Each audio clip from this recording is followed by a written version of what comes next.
Coba kita jujur sejenak. Di era sekarang, menjual 1000 kopi album fisik saja sudah dianggap prestasi. Tapi bayangkan ini, satu album rock terjual 2 juta kopi fisik di Indonesia. Bukan musik pop, bukan dangdut, tapi rock dengan distorsi gitar, riff tajam, dan lirik yang lugas. Angka ini bukan sekedar statistik, ini adalah anomali. Dan nama dibalik anomali itu adalah Jamrud. Jamrud bukan hanya band rock, mereka adalah fenomena budaya. Band yang lahir dari skena underground, tapi justru tumbuh besar di ruang keluarga, di radio nasional, di televisi, sampai ke panggung-panggung raksasa dengan puluhan ribu penonton. Pada video kali ini, kita tidak hanya akan membahas lagu-lagu Jamrud, kita akan membedah perjalanan mereka secara utuh. Dari idealisme metal bawah tanah, strategi industri yang cerdas, konflik internal, masa jatuh, hingga alasan kenapa Jamrud tetap berdiri sampai hari ini.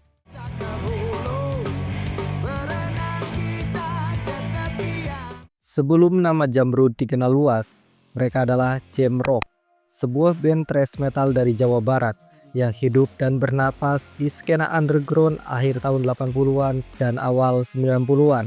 Musik Jamrock keras, cepat, dan tanpa kompromi. Mereka bermain bukan untuk radio, bukan untuk label besar, tapi untuk komunitas metal yang saat itu masih dianggap pinggiran. Di fase ini, Jamrock membangun fondasi terpenting, disiplin bermusik, mental panggung baja, dan karakter sound yang kuat. Mereka terbiasa tampil di panggung kecil dengan sound seadanya, tapi energi selalu maksimal. Masuknya Krisyanto sebagai vokalis menjadi momen krusial. Vokalnya melengking, agresif, tapi punya kontrol yang jarang dimiliki vokalis metal lokal pada saat itu. Tanpa disadari, ini adalah kunci yang akan membuka pintu Jamrud ke dunia yang lebih luas.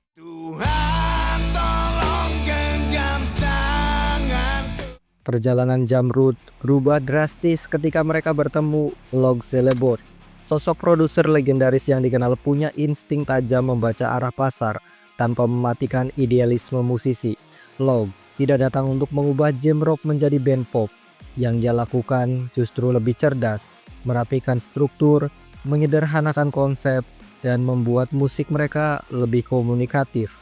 Nama Jamrock diubah menjadi Jamrud, sebuah nama yang singkat, kuat, dan mudah melekat di ingatan. Ini bukan sekedar ganti nama, tapi langkah branding yang sangat strategis. Di tangan Logis Record, Jamrud mulai memasuki industri musik nasional dengan persiapan matang, bukan sekedar nekat. Album Nekat adalah pernyataan sikap Jamrud. Judulnya saja sudah menjelaskan segalanya. Musiknya masih thrash metal, distorsi tebal, tempo cepat, dan vokal yang galak. Tapi ada satu perbedaan penting. Lagu-lagunya lebih terstruktur dan mudah diikuti. Penjualan sekitar 150.000 kopi untuk album metal di era itu adalah pencapaian besar. Ini membuktikan bahwa pasar rock Indonesia sebenarnya ada, hanya menunggu band yang tepat saja. Di album ini, Aziz MS mulai menunjukkan ciri khasnya. Riffnya sederhana tapi kuat, permainan pentatonik yang tajam, dan sense melodi yang membuat lagunya mudah diingat.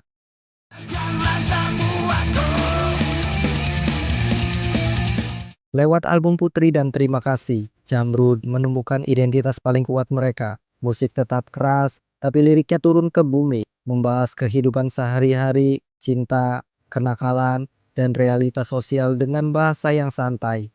Lagu seperti Berakit-Rakit dan Dokter Suster terasa sangat dekat dengan pendengar, tidak menggurui, tidak sok puitis, tapi jujur.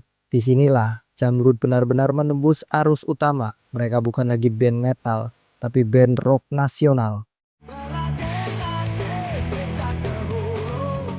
Album Ningrat yang dirilis tahun 2000 bukan hanya album paling sukses dalam karir Jamrud, tetapi juga menjadi tonggak sejarah musik rock Indonesia.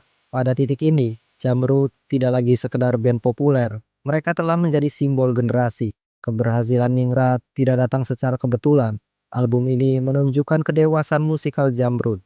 Aransemen terasa lebih rapi, dinamika lagu lebih terkontrol, dan pemilihan tema lirik jauh lebih emosional. Pelangi di Matamu menjadi bukti bahwa band rock bisa menyentuh sisi perasaan tanpa kehilangan identitas. Lagu ini diputar di mana-mana, radio pop, acara televisi, hingga dinyanyikan ulang di berbagai momen personal masyarakat. Dengan penjualan mencapai 2 juta kopi, Ningrat menempatkan Jamrud pada posisi yang hampir mustahil disaingi band rock lain. Di titik ini, Jamrud bukan lagi melawan genre lain. Mereka berdiri sendirian di puncak.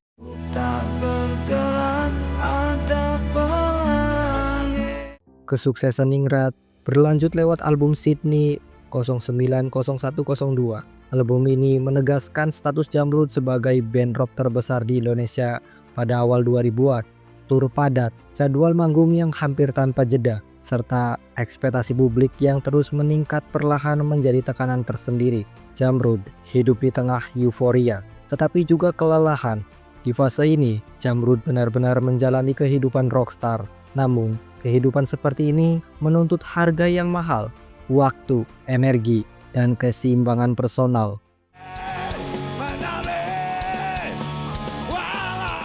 Puncak kejayaan seringkali menjadi awal dari fase terberat. Setelah album BO18+, Jamrud harus menghadapi kenyataan pahit. Krisyanto, Herman Husin, dan Fitrah Alamsyah memilih keluar. Bagi banyak penggemar, Jamrud tanpa Krisyanto seperti kehilangan ruh utama. Namun, bagi Aziz MS, menyerah bukan pilihan. Aziz memilih melanjutkan Jamrud dengan formasi baru. Di tengah perubahan industri musik dan menurunnya penjualan album fisik, Jamrud bertahan bukan demi angka, tetapi demi eksistensi. Ini adalah fase di mana Jamrud diuji bukan sebagai band populer, tetapi sebagai entitas yang ingin terus hidup. Kembalinya Krisyanto pada tahun 2011 menjadi momen emosional bagi Jamrud dan penggemarnya. Reuni ini bukan sekedar strategi nostalgia, melainkan penyatuan kembali identitas yang sempat terpisah. Album dan penampilan live pasca reuni menunjukkan satu hal penting, chemistry Jamrud tidak pernah benar-benar hilang. Jamrud kembali bukan untuk mengejar rekor, tetapi untuk merayakan perjalanan panjang mereka.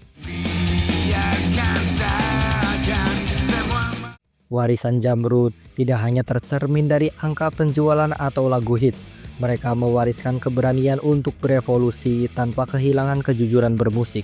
Jamrud membuktikan bahwa rock bisa membumi, bisa diterima lintas generasi, dan tetap relevan di tengah perubahan zaman. Lebih dari 3 dekade, Jamrud berdiri sebagai saksi bahwa konsistensi adalah kekuatan terbesar sebuah band. Apa lagu Jamrud yang paling berkesan buat kalian? Tulis di kolom komentar dan jangan lupa subscribe untuk konten musik mendalam lainnya. See you.